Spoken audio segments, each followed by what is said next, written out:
Salut à tous. Dans cette vidéo, je vais vous montrer les différentes étapes du dimensionnement d'une semelle isolée à l'aide du logiciel robot et selon la norme BAE 81. Je vais sélectionner une nouvelle semelle. Avant de commencer, je vais vérifier d'abord les unités des forces ainsi que les normes de conception. Donc pour les unités, pour les forces, je vais choisir le tonne. Pour la norme de conception pour les structures en béton armé, le BAE 91. Pour les jeux techniques, le DTU 1312. Et finalement, pour les pondérations de cas, c'est selon le BAE 91. Notre semelle est une semelle centrée avec un pré-poteau de dimension 22 cm par 22 cm.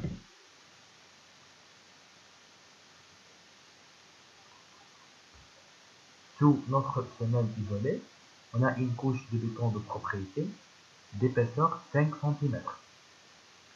H2 ici représente la hauteur du pré-poteau. On va fixer pour le pré-poteau une hauteur de 80 cm. Notre semelle est sous poteau en béton armé.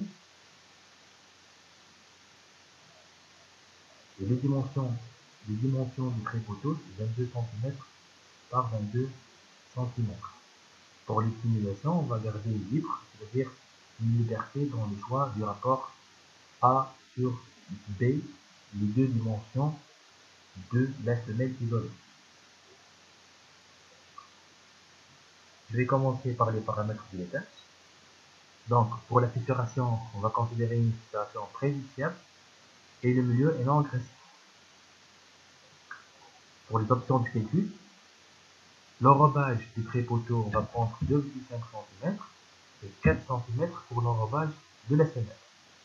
Pour le béton, on va travailler avec un béton caractérisé par une résistance à la compression à 28 jours égale à 25 MPa. Pour les assurances usinales, haute adhérence 400 MPa, c'est-à-dire une limite d'élasticité égale à 400 MPa.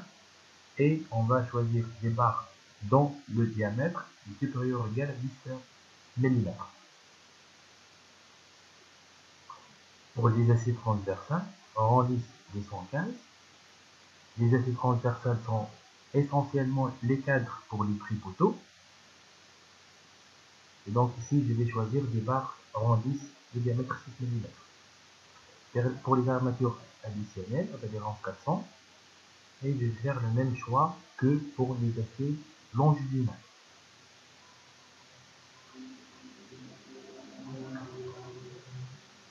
Disposition de ferraillage. Donc ici, l'espacement mis entre les barres 10 cm, l'espacement max égal à 15 cm. Si on veut changer ou bien imposer un espacement entre les barres, il faut modifier ces valeurs.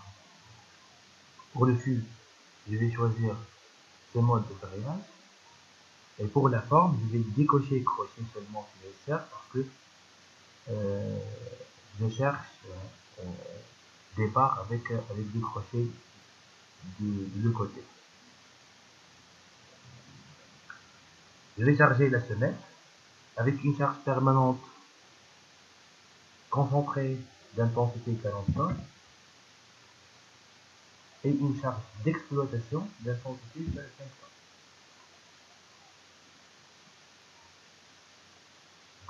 Le sol est caractérisé par une portance égale à 2 bars et donc sigma sol est égal à 0,2 MPa. Et je vais lancer le tour. Donc j'obtiens finalement une semelle avec A égale à B égale à 1,6 m et une hauteur égale à 35 cm. Juste ici la dernière étape. Je vais modifier le niveau du fond du foule en fonction des résultats obtenus. Donc H1 plus H2 égale à 1,15 m. Donc je vais changer ici le niveau du fond du foule égale à moins 1,15 mètres. Et ici, de préférence, c'est de chercher un sol proche du sol réel, ou bien les caractéristiques du sol choisi sont très proches des caractéristiques d'un sol qui appartient à ce type.